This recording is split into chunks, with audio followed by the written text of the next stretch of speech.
So, I want to make something clear before I start because I'm about to go in real hard on the place that I live. I love the United States of America. It's a fantastic place to live, I think, for the most part. Obviously, it has its flaws. It's not perfect.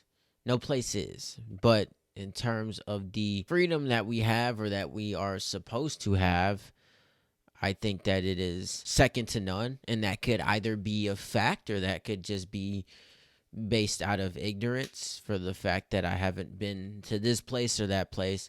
But for the most part, I love living here, and I'm glad I was born here. Was that good? Was that nice enough? I feel as though that covers it. Right now, I can go in how I would like to. We unfortunately live in a country with some of the biggest that the world has ever seen, and yes, they live here in the United States of America, and we have to live amongst them and tolerate them and deal with them, and it gets harder by the day, but we deal with it nonetheless. I saw this story about a girl. Her name was Laken Riley, and she was killed by an illegal immigrant. And before I say anything else, rest in peace to her and my condolences to her family. I cannot stand how routine this is beginning to feel. I think it's an injustice not to talk about it and not to bring light to situations like this, because turning a shoulder to it sends a silent signal to other people that it's okay to do stuff like this, and then it'll just continue to happen. Now, I get it. We live in an imperfect world, and bad things happen all the time, but you don't have to tolerate it. And I think that this country's become too complacent with stuff like this because everything has become politicized, including this situation. Now, this young woman was in college and essentially the same age as me, which is why my heart hurts even more, right? Because the potential of life to be lived is cut short because someone killed her, and then the country that she lives in, they won't openly say that they tolerate it, but they don't do enough to show that they don't. But she went for a run in the morning, and this certain individual killed her while she was on her run. Now, when I heard about it, my heart was heavy, and then when I read a particular headline followed by the article, that turned to rage and extreme anger, because it is just proving my point, which I don't want to be proven correctly in this situation, but it keeps happening because we make up narratives about everything, whether it's a issue about sex or the component is about race. In this situation, it's about illegal immigrants and the border, and of course, just like everything. And when I say everything, that's an understatement, right? But I just don't have another word for it. So everything becomes politicized straight down the middle. And it's the most bizarre thing ever, which, side note, is why I do not recommend pledging your allegiance to a particular party. I vote for who I vote for. I vote, period, and I encourage you to do so. But do not give up your life and your identity to a specific party, because at the end of the day, like, this is just a game to them, and we are pawns in that game because the young woman has died, and yet somehow, some way, these douchebags have still found a way to politicize it like there's no tomorrow. And this headline was among the many that I saw, but it's just the one that I wanted to highlight because of how disgusting it is. Headline from the New York Post says, migrant charged with murdering Laken Riley likely panicked when she fought back. Now, just the way that it sounds, it kind of sounds like they're low-key trying to blame this woman for fighting back when her, I don't know, life was in danger. I mean, I didn't know that it was so problematic that she panicked this individual that it needed to be mentioned, right? Because that takes precedent over anything else that has happened in this situation regarding this attack. Now, the article is just as worse, and I'll just read you some of it, right? Just stick with me for a second. It's hard. It's horrible that somebody would write something like this.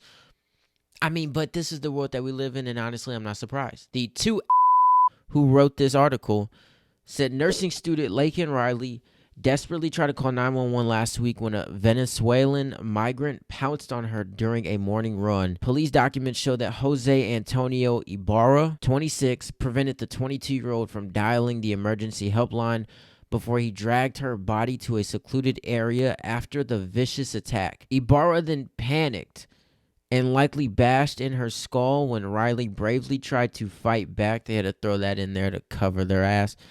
According to an analysis by a former criminal profiler, Riley was found hours later on the University of Georgia campus with a disfigured skull. She died of blunt force trauma. In this case, the offender was met with resistance, which he wasn't expecting, and it got overpowering and he couldn't control it, and he resorted to violence as if that wasn't the initial plan anyway, right? But we got to throw in the fact that he caused her to panic, which resulted in his decision to be violent. And this is now the talking point that everyone has associated with this situation. The suspect, who entered the U.S. illegally in El Paso, Texas, last year twice slipped through the hands of law enforcement, could have been deported after a bust in New York. Now, trust me, I'm not fishing for some manufactured outrage, right?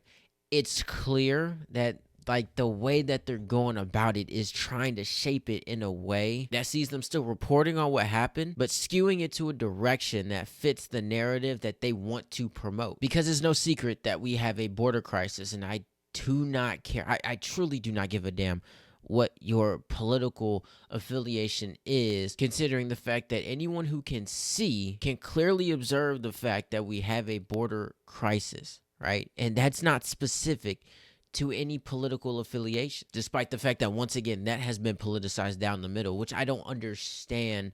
For the life of me, I really don't. I mean, I do, but I don't, if you know what I mean. Is I get it, right? Everyone wants to be nice and kind, but because over the past decade or two, America has just become so weird and everyone feels guilty for like being alive, right? White people feel guilty for being white. Americans feel guilty for being Americans. If you rock an American flag in like your front yard or on a truck, people assume you're racist, right? Many people in this country, one way or another, feel guilty for things that they cannot control: their skin color, their nationality, etc. So they do all of these things to try to make up for this manufactured guilt that has been imposed on them, that they feel they can't shake by just saying, hey, I didn't do anything, so, get off my back. No, is we gotta assume the role of, we gotta go save everybody, right? And we gotta go make a bunch of stuff right that technically we didn't do, right? And a part of that is, hey, let's just open the front door and just let everybody in. Everybody, that should atone for all of the sins that we didn't commit. And the irony is that it F's us every single day of the week. The more anti-American our government is, the more we get screwed every day. These douchebags go on TV and talk about how inflation's going down, the cost of living's going down, wages are going up, when it's clearly a lie. That's a lie. They're lying to our face, live on TV. State of the Unions, White House press secretary getting up on that stage and at that podium every single day, basically, and spewing the same stuff. It's all a lie, right? But because we feel guilty for whatever reason, we just do a bunch of stuff that F's us every single day of the week and twice on Sunday, right? Like I said, we just leave the front door open. We send money to a bunch of other countries to fight wars that we're not a part of. Yet, once again, for the millionth time, and I'll keep saying it, is I can't get on the highway without having to dodge a pothole left and right. And it's all around. Trust and believe, I've driven far and wide, and they're present everywhere, right? But we just have so much self-hatred that we don't like to focus on the issues present here. We like to try to atone for things that we did not do, for the most part, because the vast majority of us who are alive right now did not conquer a land, did not own slaves, did not start a war, etc. But we keep doing all of these things that we believe will put us in the good graces of whoever made us feel guilty or bad for being in this country. And people are getting messed up in the long run, i.e. this situation. And like I said, the self-hatred runs so deep that you have to politicize everything to the point where you can't even focus on the crime at hand and how to address it,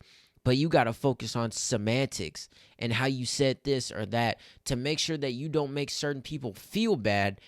That way you don't have to go into this shame spiral again where you got to hate yourself even more. And please do not take it from me. Take it from our beloved President of the United States, who took forever to address this issue. But when he finally did, instead of focusing on the crime itself and how to address it, he's focusing on the way he's describing people who come into this country illegally. I noticed the look of surprise on your face when you walked into the chamber and you saw Congresswoman Marjorie Taylor Greene. It was priceless. You feigned shock at seeing her.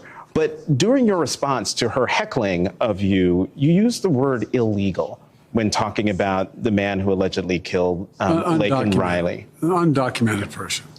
And I shouldn't have used illegal. It's undocumented. And look, when I spoke about the difference between Trump and me, one of the things I talked about on the border was that the way he talks about vermin, the way he talks about these people polluting the blood. I talked about what I'm not going to do, what I won't do. I'm not going to treat any of these people with disrespect. Look, they built the country. The reason our economy is growing. We have to control the border and more orderly flow, but I don't share his view at all. So you regret using that word? Yes. Number one, coward. Number two, puppet. And number three, you got to be kidding me. The reporter's crying over the word illegal. I mean, I don't know why we choose to no longer live in reality in the 21st century, but it doesn't matter for whatever reason why you come over here. And I'm not opposed to people coming to this country as long as it's through legal channels, right? We have laws for a reason.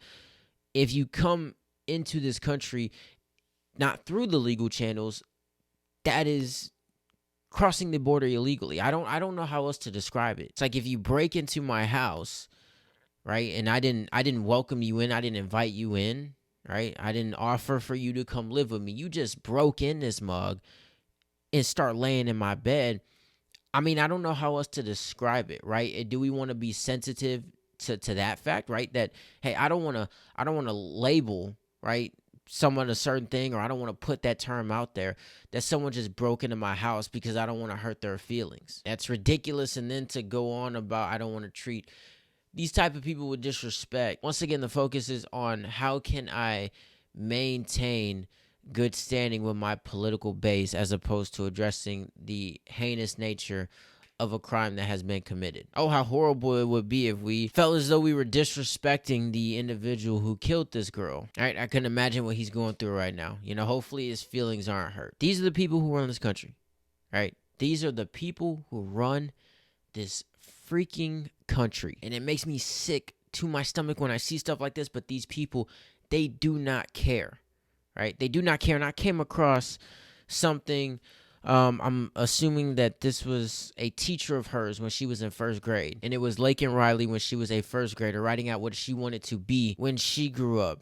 And I hate like seeing stuff like this. Because like I said, a few people that I came up with, they're not here anymore, you know, and I'm in my early 20s, so they died when we were younger. So it does not sit right with me. When certain things happen that are preventable, that takes away the prospect of someone's entire life, right? And then when it gets to a national scale and a national stage, at times then I sit here and I feel powerless because I'm like, I have to watch these politicians who have been in office for 20, 30, 40, 50 years, and maybe even longer, reduce this situation to political banter as opposed to seeing this person as a human being who has died, right, at the hands of something that this country tolerates. She wrote, "When I grow up, I want to be a nurse because it helps people get better and it looks very fun to help people. For working, I would want to get $10,000 or $100,000. I will stay with my family until I die. I would like to live in Florida. Florida is lots of fun, and the ocean and pool is there." So I saw that in a tweet, and you want to know how much politicians have poisoned our minds, right? Us, you know, the people, the average everyday citizen, you know, we who live amongst each other. Politicians have poisoned our minds so much that we reduce people to race, sex, financial class, etc., to the point where we no longer have respect for people as human beings unless they fit within a category that we're okay with. So I saw that tweet, and then right underneath it, I saw George Floyd gets 4 televised funerals and 70 days of riots. What does Laken Riley get? Someone quoted the tweet It said absolutely nothing. Why would we riot for a white? And I know the picture's a little small, so if you need to zoom in, please feel free. And once you do, you'll see that the person who tweeted that is black. So that debunks the whole black people can't be racist BS. That conversation is done. We never have to talk about it again. Now, I'm not here to talk about the George Floyd situation because I've done it before, quite a lot actually. But the point is that it's some people who can't even look at this woman as a human being deserving of respect and justice and potentially outrage. And I don't condone violence and burning stuff to the ground, but when people get angry, it shows that like they don't want this to be tolerated. With that being said, like I said, this is not about the George Floyd situation. It's not about advocating for people to riot or protest. It's just about the simple fact that this individual feels as though Laken Riley is disqualified from getting that type of reception, so to speak, because she's white. And you want to know who keeps that game going? The people who run this freaking country. And then they trickle it down to us. And then it gets put in our head that, maybe I should behave that way amongst the people who are around me, amongst every other citizen who does not identify, I guess that's the buzzword in this day and age, identify as a politician. It's sad, man. It is so sad. It breaks my freaking heart because I cannot stand seeing stuff like this, especially when it's preventable, right? I've made my peace with the fact that we're all going to be out of here one day, but that doesn't mean it has to be expedited, especially when it's preventable. And the fact that the concept of being pro-America has to be politicized to the point where you have two different perspectives on it, very different perspectives, I might add, is wild to me because we still live here. Whether you're white, black, Asian, Mexican, a man, a woman, it doesn't matter. We all still live here, right? We have to live here and wake up every single day. And the fact that it's tax season and I got to give the government a percentage of the money that I make just for them to wake up every single day, go to their freaking offices and not do anything. In the various capitals in this country, they just sit there and bicker with each other, right, for the cameras. And then they're chilling with each other, going out to eat, getting drinks, doing all this stuff like that because they got us, right? And I feel like I was seeing this stuff when I was back in high school. Now that I'm growing up, I see this stuff clear as day, right? It is no longer a possibility or a myth, or maybe it is happening, but maybe it's not. Maybe they actually are trying. No, they're not doing anything. They're not, right? We have a border. The door is wide open. And that concept has been split down the middle. And that's so bizarre to me, right? We got people here who kill each other all the time. And that's a whole nother issue that I try to talk about because those in Washington just don't have the time for it. But just because that's the reality, that don't justify a situation like this occurring, right? Because we got all these problems here, right? That this is just a one-off. This is not a one-off. This is just the most recent. And if you give off the perception that you tolerate it, it will just ramp up even more. People will just begin to do it because they feel like they can. So when you go to vote this November, please keep in mind that these politicians, for the most part, are in it for themselves. And I'm not trying to tell you who to vote for. I know who I'm going to vote for, even though, like I said, I'm not pledging my allegiance to a particular party. You know, it's a bunch of people who fought to give me the right to do that. So I'm going to do it. And I'm not saying there's no merit in it, period, right? Because regardless, one way or another, someone's going to get elected. You just got to pick who you prefer, but do not put too much stock into them. Right? This is the political system that we have, and I pray to God there's more people out there who are trying to uproot it because it is flawed and outdated and extremely problematic because we sit here for 4 to 8 years begging these people to do something and they do the bare minimum. And then election time comes and then they make all these promises just in an effort to get your vote so that they can stay in power. So please, if you have to write yourself in because you feel as though you'll do a better job, by all means, go for it. If you can find a way to do that, please. Because something has to be different. Something has to change. Because what we got now is not working at all. Whatsoever. It's just not working. Right? It's not even close to being a functional product in Washington, D.C. It's just not. So rest in peace to Laken Riley. This is extremely horrible, and I hate when it happens. I say it every single time, and I'll say it every single time, right? I hate when it happens But people gotta stop just letting this stuff slide.